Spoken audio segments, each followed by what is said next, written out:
My mother has always said, everyone has a seat at our table. No matter color, financial standing, or religion, we accept you for character. For character. We make tables every day we come together and converse with one another. A melting pot of inspiration, we craft it and pass it down the line. Anything that can or will be solved takes more than one person. It takes a multitude of minds, many ideas, and a variety of people. I have always been told that impact and change grow like seeds, blossoming from the courage and the work of those who are willing to tend to it. We try and give because we believe in our seeds. We believe in creating the type of community bonds that create movements. We give to grow, to change, to live, to believe. Here, right now, we share all that we have with each other in this quest to just be in a moment of need. Don't be afraid to have a seat at the table. Find other people who have the same passion and drive and offer them their own chair. Allow yourselves to give. To give. Allow yourself to sprout change.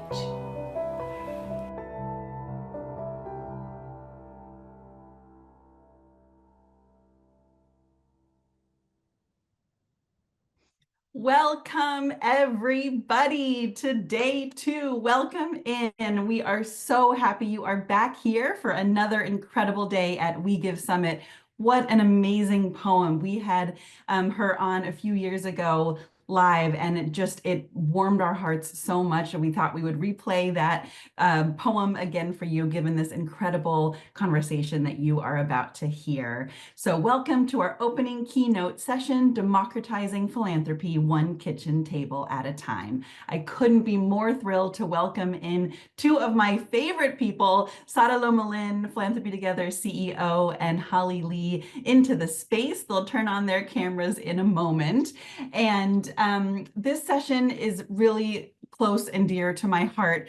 Some of you know this. My name's Isis. I'm the Chief Strategy Officer here at Philanthropy Together. I'm getting overwhelmed by all of the excitement for this session. And I am a pastry chef in my past life. And so when I think about philanthropy and this beautiful metaphor of having people around a kitchen table and cooking together, and that's what changing the world can look like and feel like, it is so near and dear to my heart, and I'm so excited for you all to engage and hear this discussion. If you don't know Hali Lee, she is a complete maestra. I wrote a letter of recommendation for her about a year ago before she was writing her book, The Big We, and I thought I would just read one paragraph that I wrote because I think it encapsulates everything about her. About a month ago, Hali had a group of 30 folks within the philanthropy sector over to her house in Brooklyn. She was throwing a welcome to the neighborhood party for her fellow philanthropy colleagues who were new to New York City. Everyone was crammed mostly into her kitchen, chock full of dumplings and wine bottles. The lights were dim, illuminating her incredible collection of artwork hung across every square inch of her walls, a reflection of all her many facets, curiosities, and family history. Kids and dogs ran around with glee. The exact right mix of folks were hugging and laughing and welcoming this new friend to the neighborhood. Hali Lee encapsulates this night in her very being. She holds everyone in her circle with such deep care and respect that everyone shows up at the drop of a hat. She's an indescribable mix of a super serious and smart and also super fun and easygoing. She oozes joy and love. She is held in the highest esteem by the tip top of philanthropy because of her intellect, commitment, and foresight to changing the sector. by shining light on hard truths, but saying them with love. Her work ethic has resulted in a long track record of building and bringing new and necessary things into the world. And she does everything with collaboration, collegiality, and belonging at the core. In short, Hali is the beautiful, bold, just, joyous world we all want to live in. And her charisma and heart pulls us all toward that vision, one welcome party, one kitchen table at a time. So this conversation, I'm so thrilled to be welcoming you both to the stage. Please come on up. And just really quickly, if you need it, we have closed captioning on the table. I love you, my dear. Closed captioning, you can enable that for your needs. And at the end of the session, we'll be announcing a raffle winner. So make sure to stick around for that as well. Sara, join us. Let's get this You know party what? started. Okay, thank you. That they disabled my video. I'm like, I'm trying to come in. Oh, I Thank love you, you both so. Isis. Isis, you made me cry and we haven't even started yet. Thank you so I haven't heard that before. Isis has never shared that with me before. Thank you, sweetie. Oh my Mhm. God, Hallie, I'm so excited Ah, about this good conversation morning, and Sadi. Good morning. good We give summit. morning. Good morning, everybody. And okay, Hallie is here in San Francisco.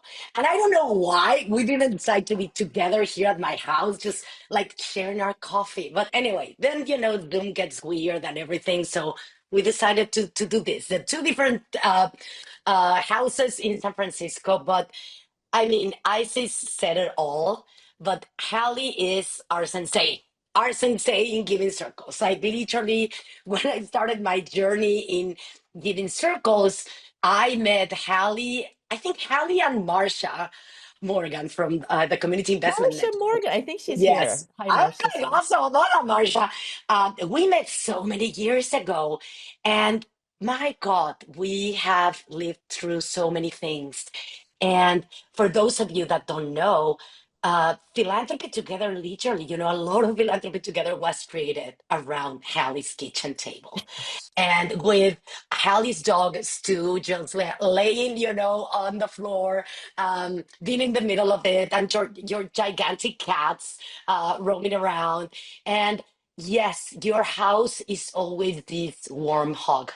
It's just, you get there and you feel loved and you feel taken care of because you are that. You encapsulate all that love and all that care and all that joy. So I am so incredibly happy to be in conversation with you. And we were talking with the steering committee and with Brain Trust, and how incredible is to have one of our own, one of our Giving Circle leaders at the keynote for this fifth year of We Give Summit.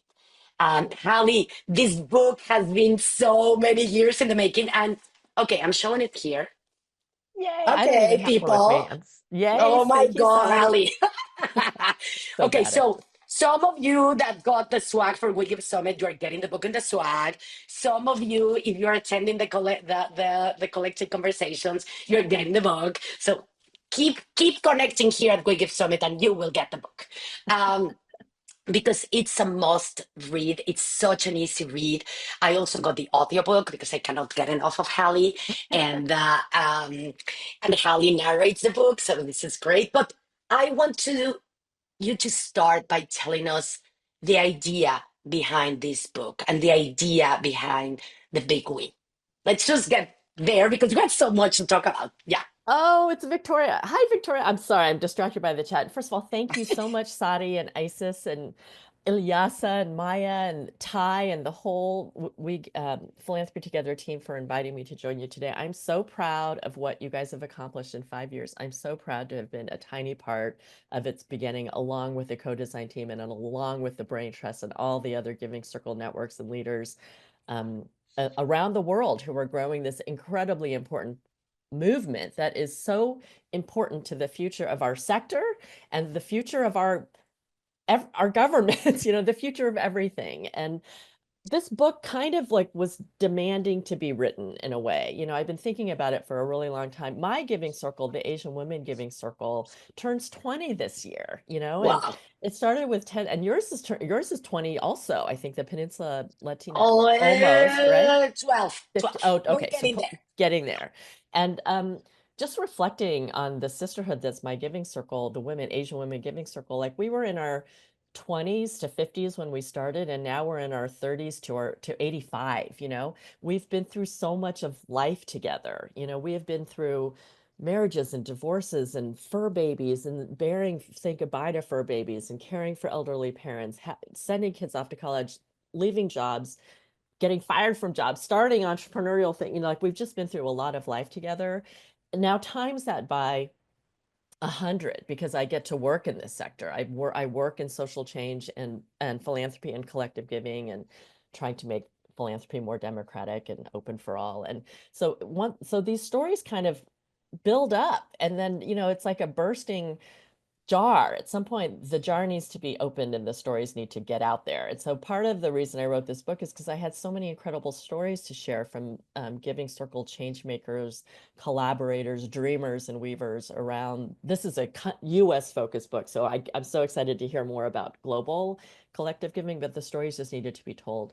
So that's the fun part of writing the book, right? It's like sharing and telling, and the cutting room floor is tragic, and we can get there later if there's time. But the other reason to write this book is that it needs to be written, because I think there's been this sort of over reliance on individualistic, heroic, one person solves everything sort of themes, not only in my sector of philanthropy, but also in, culturally, and it's not truthful, and it's also not. I'm trying to put out into the world we're all trying to put out into the world this idea that it's a collective, that the future of philanthropy is collective, the future, I think, of our democracy is collective. And the true story of social change is almost always a group of people who got together to do something, animated by a shared set of values and a shared vision of where we want to get to. And so that's the other reason I wrote this book. I love it. And this is the perfect segue for what I want to ask you, because in the first part of the book, you talk about the risk of depending and relying on one way too wealthy individual Yeah. influencing health or education and affecting millions of people, right? Like the risk is huge. So, how can the big we help with that? And I would love for you to talk about your character in the first part of the book. You mean Big Phil? Or do you Yeah, mean, big fail, big okay. fail. Um, yeah. Okay. So I give Big Phil is the first third of my book is a critique of Big Phil. And Big Phil is the heroic, rich guy knows best, philanthropist who is calling all the shots and running the show. And that has been the prevailing frame in our sector for the last 20 or 30 years. Big Phil's almost always a man. And sometimes I sort of make a joke, but unfortunately it's kind of true. Sometimes it's a dead man I who's know. calling the shots from the grave. And the, third, fourth, fifth generation heirs are trying to remember and interpret that person's wishes. The reason it's not great to rely on Big Phil, and Anand Giridharadas and Rob Reich wrote beautiful, super smart books about this in 2018. So the really summary of both of their arguments, I believe, is that Big Phil has different incentives, and Big Phil is not that interested in changing the systems that made him so rich to begin with. To that argument, I'm adding one in my book, which is that relying on Big Phil inspires a sort of passivity in the rest of us. And our system doesn't work when we're passive. Our system works when you, Sadi, me, Holly, and all the 40 of us or 50 of us on this call care enough, Oh, a lot more than right? Oh, 50. okay. The 1,000 of us on this call, our system works best and really only when its citizens care enough to get educated about what's happening to my street, my neighborhood, my block, my park, and take action together. And I'm trying to make the argument in my book that doing so in groups is, first of all, more fun. And second of all, it's stickier because we'll do it longer and more if it's more fun. And it's really the undergirding of building a civically engaged society. That's my argument in a nutshell. Totally. And then you send Big Phil to rest. Oh, and I asked Big Phil, thank you, Sadi. I lost my thread. But I asked Big Phil at the end of part 1 to retire in peace. I don't want him to die, but I want him to retire.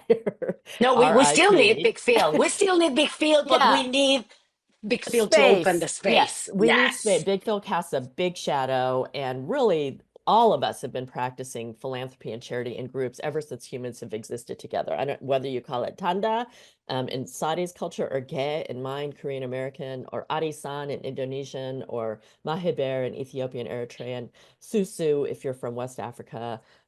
Western parts of Africa, or the West Isusu in the West Indies. Like, all of us have been practicing collective care and collective generosity in this manner always. So I asked Big Phil to retire in peace so that he can make room for the rest of us to shine in what we've always been doing. And Big Phil has done a lot of good, right? So thank you for your service. But it's also probably true that Big Phil has hoarded money and maybe not paid their fair share in taxes. So that's not so great. And I also want to throw out, I applaud Bill Gates's announcement last week Me too. that, right? Like, thank you. And I think what Bill Gates is doing, and the leadership that he's charting to spend 99% of his fortune by December 31st, 2045. He'll be 90 that year, and probably, hopefully, alive in his lifetime, and to close the foundation's doors on that same day is a really wonderful model to chart for other fellow Big Phils out there. So I applaud that very public announcement by Yeah. Bill Gates.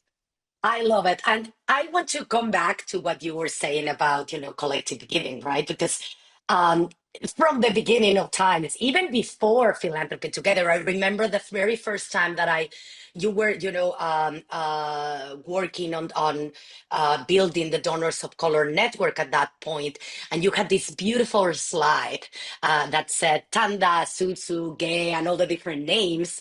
And I asked you, like, Hali, can I use this slide for my presentations? You were like, yes. And we have been using that slide in every single presentation that we do around collective giving, right? Because when people come and tell us, like, oh my God, giving circles are very innovative, we're like, yeah, no, it's not rocket science, people. Yeah. We have been doing this forever, for millennia. What we're trying to do is, as you said, just put the spotlight and said, look at what the rest of the world, the rest of us are doing, right? So let's go to the kitchen table. And I wanted to tell so many stories of the book, by going through, the 4 different parts of a given circle. And the first of that is, creating a sense of belonging. I wanted to talk about, the metaphor of the kitchen table, and why, a sense of belonging is so important, what is going on in our society. Thank you, Sadi. And kitchen tables are a metaphor throughout my book, there's a good reason for it. In addition to the fact that I love my kitchen table, it is the heart of where, my home with my kids and family and friends, and my dog sitting underneath it, like a plant. Um, Kitchen tables have been the locus of a lot of powerful organizing in America, always, especially for women, people of color, and queer folks. And the good thing about the kitchen table metaphor is that many of us have one. Not all of us, but most of us have one. And if we don't have one, we have a friend who has one. And if we don't have one, we might have a living room or a small sitting area that can feed 4 or 5 or 6 people. And that can be the place where you convene folks to talk about what's important to you, the values that you share, the issues that keep you up at night, and what is one thing that you might do together as a group to learn about that issue more and do something about it and increase access to the thing that you're talking about for more people in your neighborhood. The reason belonging is so important is because loneliness is an epidemic in this country and in lots of places around the world. The outgoing Surgeon General, Dr. Vivek Murthy, wrote an incredibly, it hit me like a hammer when I read his report about loneliness in America, and a beautiful letter he wrote upon his departure that was published, I think, in People magazine. And someone check me, but I believe Dr. Vivek Murthy wrote that loneliness in America is as deadly as smoking 15 cigarettes a day and as deadly as drinking 6 glasses of wine a day. we Americans are dying deaths of loneliness and despair at increasingly and alarming rates. And those deaths would include deaths by suicide and substance abuse, etc. There are lots of reasons that I won't get into and I don't get into in my book, but I could have written a lot about this in my book. And it was just so moving to read about what people are trying to do. Mayors around the world are seeing loneliness as something that they can address in ways that kind of quote unquote force people to be a little bit more social, like they're installing chatty benches in parks to encourage people to talk with one another.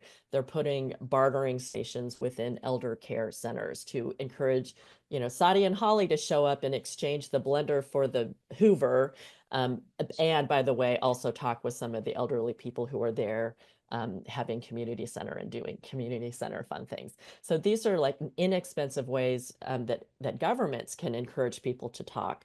So I think what a lot of us in this room are doing is figuring out another vehicle, which is collective giving and giving circles and mutual aid groups that are just perfect vehicles to get people to come together in community, break bread, drink wine or a non-alcoholic lemonade, and talk about the things that we care about and that keep us up at night and that bring us joy. Maybe go see a piece of art together, get involved, get educated about public schools or in our neighborhood, or get involved in cleaning up a park in our local area. My block association is obsessed with rats and trees. I also have some elderly people on my block that don't maybe get out as much as they used to because they're home more, they don't work regularly, they don't go to church, their family live far away. So if getting together to talk about rats and trees can be kind of an excuse for neighbors to get together and come over to someone's house and talk about rats and trees, but also, by the way, it helps them connect with their neighbors and talk and be a little bit less lonely, then that's like such a great social good. Building belonging is the antidote to loneliness. And building belonging does not need to cost a gajillion dollars. And giving circles, collective giving, coming together in groups to do good together is just a perfect vehicle to build belonging in our communities. Thank you, Hali. And before I go to the next question, I just want to tell the audience that we will have space for Q&A, hopefully. Just so use the Q&A window to just put your question there. This space is for you. Like you have the sensei of giving circles here. Hali, let's talk about the second step of a giving circle, which is really the beauty of a giving circle is that it really opens a space for discourse, right? Like you said, your sisters in your giving circle, they're your Asian American sisters. But how do you address not getting into too much tribalism when we create, of course, a giving circle with the people that are very similar as us? How can we make sure that we are open and accessible and yeah, Yeah, expansive? thank you for reminding me, Sadia. That's a really important tweak to the kitchen table metaphor. So as I write about the beauty of that built-in place for convening and building community and belonging, the kitchen table, I really urge all of us to add a leaf or two to the table or add a few seats around the kitchen table to invite some people who are just outside our group of regulars. If my immediate phone calls to gather for a quick dinner because I just need to see my friends include Sadia and Isis and Ilyasa and Ty. Maybe if I'm going to expand my table by a leaf or two, I will think about, okay, let's invite some people who aren't women.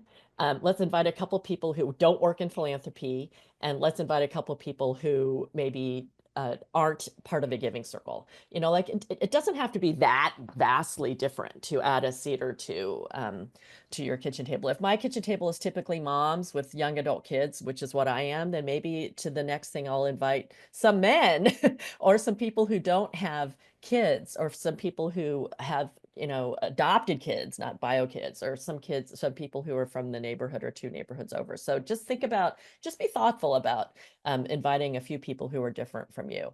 I also want to just share something. I don't know why I just thought of it, Sadia, but like you know, the Asian Women Giving Circle, we're turning 20 this year. And, you know, I'm describing a lot of like really fun and joyful things and the sisterhood that is my circle, and I adore them. But, you know, we can also be there for each other when things are really hard, you know, like during COVID, and we lost a dear member of our community, Hali Lee, who was like a photojournalist that documented almost every Asian American social change moment since the Vietnam War. He died during COVID, and it was a heartbreak and a loss for many, many of us in New York City's Asian American communities. And then soon after that, the Atlanta spa shootings happened, where spa workers, many of whom were of Asian American descent, were murdered in metropolitan Atlanta area.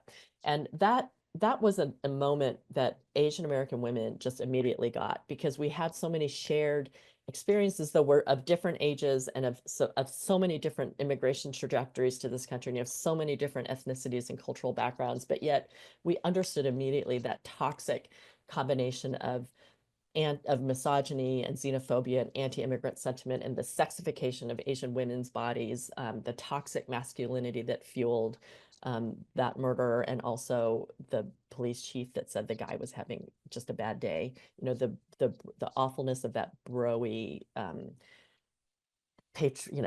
patriarchal misogyny, basically. And we got together on a Zoom call immediately because it was COVID. We couldn't see each other in person, and cried. And it became, my giving circle became so much more in that moment for all of us in it, and for our community, to be able to get together and not even speak, but we just got it right away. And there's something about being in community with women who have some shared something. It doesn't have to be shared everything, because we're quite different along a lot of different other axes and parameters. But in that moment, I realized that there was another sort of aspect to the community and love that we were building, which had to do with care and belonging and love. Totally, totally, Hallie, because it's been vulnerable, right? And it's shared values. I feel that every given circle under the sun starts with just getting to know one another, right? And the things you were sharing, I was getting emotional, not just because of the special and the deep, moment that you shared, but also because I remember in one of my giving circles, like we supported one of the sisters of the giving circles to leave um, an abusive relationship, like Oh, literally on the spot. And it's something that, again, we were not a group of friends. We were a group of women with shared values, right? Like we were supporting the same organizations, and at some point she shared this. And that afternoon we said, okay, you're staying here. We're picking your daughter up from school. You're leaving. And that only happens, with someone just put on the chat that I love, that it says, like, the leadership of hosting the table, right? It's your table. So it's like, is that power, and the power that that it's in community, just being together, right? And saying it is not just one, it's all of us behind right. you, and we have your back. So thank you for sharing that. The third part is the trust, right? I love that in giving circles, many times the pot of money is there before we know where the money is going, and there's trust among members, there's trust in the process, but also there's trust with our grantee partners. So I wanted to share two stories here, about the trust among partners, that which what giving circle I want you to highlight here from our good friend, and also talking about the trust in a group that you have supported. And I love the story of that small grant that you guys did Oh, back in the day. I love that story. Yeah.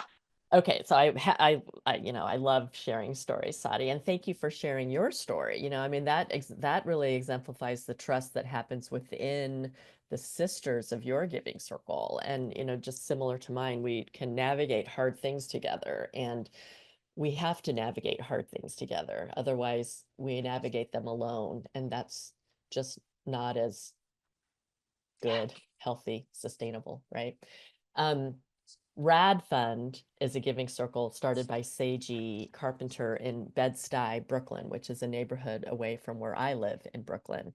And Seiji's their innovation, and the thing I admire them for a lot, is that they talk very openly and kind of nakedly about money.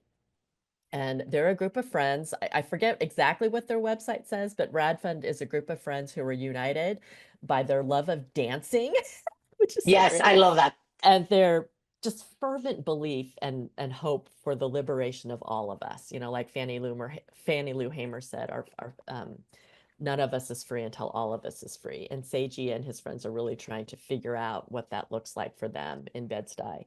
So Seiji, being kind of a quantitative mindset, he does data quant stuff for social organizations. He and a friend developed something that they call the Formula One, and everyone in their giving circle does it, and it figures out a percentage. I think it's 1% of your annual income and 0.1% of your wealth.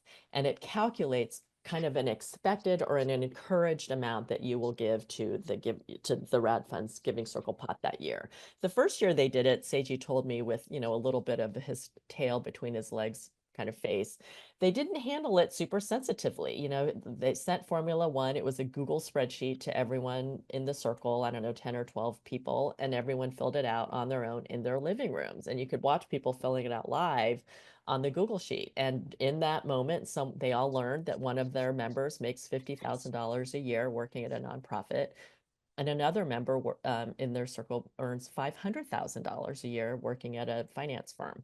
They also learned that someone in their circle was the beneficiary of a trust fund that had, you know, a few $1,000,000 in its corpus. None of them had known that about the other before. And just to read it on a spreadsheet while they sat alone in their living rooms, in his words, he said it felt kind of shitty. Yeah. So they got together, you know, being cool, open-minded, emotionally aware kids, you know, young people. They got together and they did it again, but they did it in a group. And they talked about it. They did it around someone's kitchen table or in someone's living room. And Seiji said that now, a few years later, they've come to love Formula One. And he describes it as, we're kind of hard on the numbers, but we're soft on the application. So I love like, that. I just, like, one of their members just bought their first apartment, you know, so they might be a little bit richer in assets, but a lot poorer in cash flow. So they talk about what can I do? I need to adjust here. You know, hopefully in a couple of years I can bump back. So they have the conversation.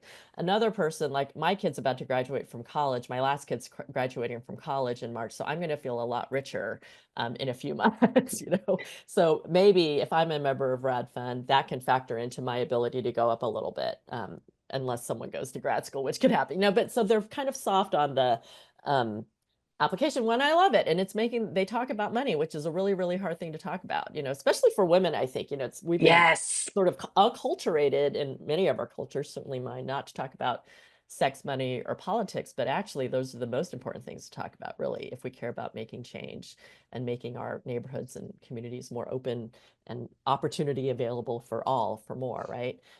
So I just think they're a really great model. And obviously, in order to have those conversations about, like, trust funds, if you've got one, or income, or a stock portfolio, obviously the prerequisite to be able to have conversations like that is trust, and the assumption of grace, and a safe space, you know, all the things that PHT has for free on your website, all those wonderful resources available. Yeah, I want to say, guys, like, please send your Q&A to the Q&A window, because otherwise I'm going to continue. So you need to stop me. Hali, talk about that small grant that you guys gave one of these Oh years. yeah. Okay. Yes. Q-Wave. And some of you have probably heard it because I really tell this story ad nauseum to whoever will listen. But I think it was 2009. So our giving circle was maybe 4 or 5 years old. And this group of young activists applied for a grant to the Asian Women Giving Circle for $4,000. And their plan was to crash the party that is the Chinatown official Lunar New Year parade. to kind of force it to include gay, queer, and trans folks to be able to march in the parade. And to that point, you weren't allowed to be out and gay, queer, or trans and march in that parade. So obviously, we said yes. And obviously, the Giving Circle was so excited to march with them, official permission or not, on that morning in February. It happened to fall in February that year. The night before the march, the parade, they got official permission to march, and the organizers were kind of disappointed because they were looking forward to, crashing the party. We were disappointed too, we're all old active. Some of us are old activists. But of course we were delighted to march in any, legally sanctioned or not. And it was glorious. It was one of those like cold, crisp, perfect New York City winter days. And it was so fun. And we had a great time. Our $4,000 paid for, I kid you not, beer, Oreos, and art supplies so they could make, rainbow colored puppets and dragon puppets, I guess, to march, and flags to march in Chinatown. That night, Peter and I were cooking dinner with our kids, and the organizers of Q Wave, that's the group that applied for the money and got the money and did this thing, were interviewed on our local NPR station, and I'm pretty sure they were in the New York Times, but they were for sure in Time Out New York. And reflecting on that event, those activists made history. Since that day, the official Lunar New Year Chinatown Parade has been open and inclusive of gay, queer, and trans folks. They beat the Irish in that regard, and the Irish parade in New York City in opening up that parade to include gay, queer, and trans folks. And they did it for $4,000. We were their only funder who wasn't a blood relative. Wow. We've gone on to fund and partner with Q-Wave on a lot of other projects. And do you know why, Sadi? It's because all of us women in the Asian Women Giving Circle know that in many of our families, it is not easy, okay, or even accepted to be gay, queer, or trans. We know this because it's in our families too. So the women of the Asian Women Giving Circle have funded in this area since day one of our inception, and we're turning 20 this year because we know it's real. And we've gone on to fund and partner with QA for lots of really cool projects, but that one really stands out to me. And it shows me, and the reason I love to tell this story is that a group of scrappy activists can change history for $4,000 and can make history, right? And a group of scrappy donors, philanthropists, can stand alongside them to make history as well. I love it because that's the power of a small grant, and that's the power of giving circles, right? Like giving circles act like seed funders for so many small, scrappy groups and community-based organizations. And with that, then they can go and leverage that funding and come and get a larger grant. I love that. And Okay, Sadi, and sorry, one there's more thing yes, about that, Sadi, is that yes. I love the New York Women's Foundation. It's where I learned philanthropy. I was a grantee partner, then became a board member. And Peter and I finally made our will. We're like 20 years late, and I put them into my will. Like they're the only org in my will right now, and I love them so much. Their breakfast is today right now, so sending love over to my sisters at the New York Women's Foundation. But I have to say, like, one of the Asian Women Giving Circle's grantee partners called us aunties cheering on the sidelines. They said getting a grant from the Asian Women Giving Circle feels like having a bunch of aunties cheering on the sidelines. Yes. And she said to me, like, we have never gotten money from any Asian American funding entity, unless it's a literal auntie or a literal mom. And getting a grant from us, like, not only was it the money, but it was this feeling of solidarity and this feeling like these women are going to come see my show. They're going to promote this. They're going to send their friends. Like, we're going to do all the things that Giving Circle people do, in addition to giving whatever money we can raise, right? I have never been so proud as someone on the funding side in this thing that we do in social change, as hearing that as a description for us. And Yeah, as because much as I love that New York Women's Foundation, they are not going to be called aunties cheering on the sidelines. We find out about projects that are small and on the ground and send them to, and this more than anyone, right? Like, it makes me so proud when the Ms. Foundation or the New York Women's Foundation or Ford, even in some cases, funds the projects that we have found and funded earlier, right? anyways, so that's just an aside. No, totally. We're nimble. We can move things, money fast. And again, right? I feel that, things come and go, crises come and go. Giving circles are here to stay. That group of women or men or co-ed people acting in abundance in their local communities are here to stay. And with that, I want you to go to the last part, which is in a giving circle, you act in abundance, right? Mm. You just not give your money, you give your 5 T's: time, treasure, talent, testimony, and ties. And I want you to tell the Aka story, that story Okay. that is not in the book. That was on the cutting room floor. The cutting room floor is so tragic. There's a prelude that I want to share from my book to the Aka story, which is, Yes. many of you on this call have maybe heard of this pair. I don't know where it comes from, the story of babies in the water, and Yes. it's often told as, let's say Sadi and I are walking along a river, and all of a sudden, we're out there enjoying smelling the flowers, having a nice walk and talking. And we start noticing all these babies floating by us on the river.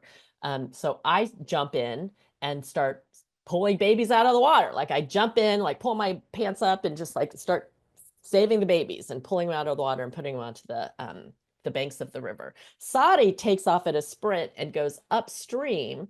And I look at Sadi, I was like, come back. Like, why aren't you helping me get these babies out of the water? And then Sadi says to me over her shoulder, well, Hali, I need to go and find out who's throwing the babies in the water to begin with. So she's going upstream. And it's told as a parable of sort of like the immediate charitable thing of saving babies, who are in the water.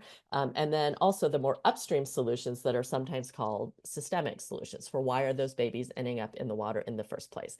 And it's a binary it's a false binary, but it does tell a certain kind of story. And I think it's important for all of us in this room and also in the work that we do to remember that the baby savers and the system changers, they're both really important, right? Like we cannot do one without the other. And it's not as a simple binary. There's a lot of stuff that happens in between. And the goal of saving babies, right, is much more complicated than just pulling them out of the water or just going upstream. And I think it's like abundance thinking that can help us not be so sanctimonious in a way about the intervention that I'm doing and the intervention that you're doing, and to acknowledge the more complicated truth that social change is complicated, and that social change, truly doing social change and being involved in social change and funding social change in neighborhoods, involves both of those things and everything in the middle. Should I jump into the Aka story now, Sadi, or do you want to comment about babies? Yes. No, I love that parable because yes, we need both. There Mhm. is no right. We need both. We need both, right? I mean, we need to save to get the babies that are already in the water, and we need to fix what is happening in the first place. Please tell your ACA story, and then I think there is a question in Couple the of questions. chat. Okay. Yeah. So this story did not make it into the book, but I also love to tell it. And Aka is my mother-in-law. We call her Aka. She's 96 years old. She lives in rural Connecticut, and she's lived in her town since the 70s. So she's kind of like, she's been there a long time. And a few years ago, she got involved or wanted to get involved in flipping a state legislative seat in Hartford, Connecticut, from an incumbent who was a man to a younger candidate who was a woman. And she was like, she reached out to the campaign and she's like, what can one slightly older lady do to help bring about this change that she wanted to see? So she and the campaign manager and the candidate, whose name is Maria, hatched this idea that Aka could host a weekly tea party around her kitchen table. Her kitchen table seats 8. So if there's a spot for Maria, the candidate, and a spot for Aka, my mother-in-law, that leaves 6 spots around her table for people she could invite. So over the course of 12 weeks, one summer, Aka hosted, she figures, about 12 tea parties, welcoming about 75 people into her home to meet the candidate and talk. And she didn't know all these people, but they were from her town and neighboring towns, and other people helped invite them. That election happened in November, and it was so close that it went to a recount. So, it's like a little nerve-wracking. After the recount, the candidate that Aka was trying to help ended up winning that race by 64 votes. In the debriefs that happened, afterwards, the candidate's campaign manager to this day says that Aka's Tea Parties made a material difference in flipping that seat and getting this younger woman candidate elected. And I love this story so much because it I shows, love the story. right? Yeah. Like if a 93 or 2-year-old woman can do that in her town around her kitchen table, then certainly you and I and you and you and you and Claire and JDB and everyone on this chat can do that as well. And yeah, it was one woman and her idea, but she immediately involved her whole town and the campaign and all the volunteers. And 75 people came over the course of that summer and flipped a seat. And Maria's held that seat. So it's been it's been a couple of cycles since then and she's held it. So I love that because you know exactly how you go to the we of the giving circle to the big we, right? Like we know that giving circles are mini labs of civic engagement, right? yeah. Like people that participate in giving circles are more civically engaged and they get to volunteer more. Tell it, you say it. I Totally. And don't, we know yeah, this from Adriana's research, right? Michael and yes. Adriana, the research that you guys, Philanthropy Together and the Johnson Center put out, we know that Giving Circle members we volunteer more, we give more, we vote more often, and we run for office. And also, by the way, we're happier because of the belonging and having efficacy thing that we started this conversation with, so it's just like a social good, and it's something that all of us can do, and it's something that we can all do whether we're billionaires or not. And I think this idea, this is in my book also, like giving circles are the perfect place to exercise our civic engagement muscles. I need to do more Yeah. weightlifting because I'm now in menopause, right? So, but being part of a giving circle is a perfect place to exercise our civic engagement muscles. And if ever there was a time when we needed to do that, it is now. Thank you, Hali. I know we're getting to the end, and I know there is, what do you see as the future of giving circles and this movement, right? Like that is the question on the window. Because I'm just going to say, people, because I know we're getting at time. Read Hallie's book. You need to have to read Hallie's book. You need to listen to the audiobook. You need to, after you read the book, you need to get another one and give it to your friends because we need more people in this movement. We need more people in the collective giving movement. We're a powerful movement. Um, Hallie, okay, I'm going to say that the housekeeping things really quickly. Please, there is a poll in the chat. Answer that poll. One, say bye to Hallie, and we're going to announce the raffle winner. But Hallie, tell us, what do you think is the future of this movement? The future of philanthropy is collective. The future of philanthropy is this movement, I believe. If we can move from me, I, just this egocentric thing to a more can we move from a me frame to a we frame? I think that's the existential question in front of us as Americans and also us in philanthropy. And to me, it's a no-brainer. The future of this country and of philanthropy is collective. Thank you so much, Hali. Thank you so much. The raffle winner is Ana Gamborena. Our team will be in touch with you a little bit later. And you won a $50 gift card to shop on the We Give Summit shop, which is new. And it has great swag. And I will see you guys on the next session that it's about rural America cannot wait. And our fabulous Taisha Wilson will be there. So go to the next session. Holly, thank you so much. Thank you, Thank you so much Sari. for your love, for your joy, for the power that you bring to this work every single day. It's Thank you. so nice We to love see you. you. Thank you, PhD. Mwah.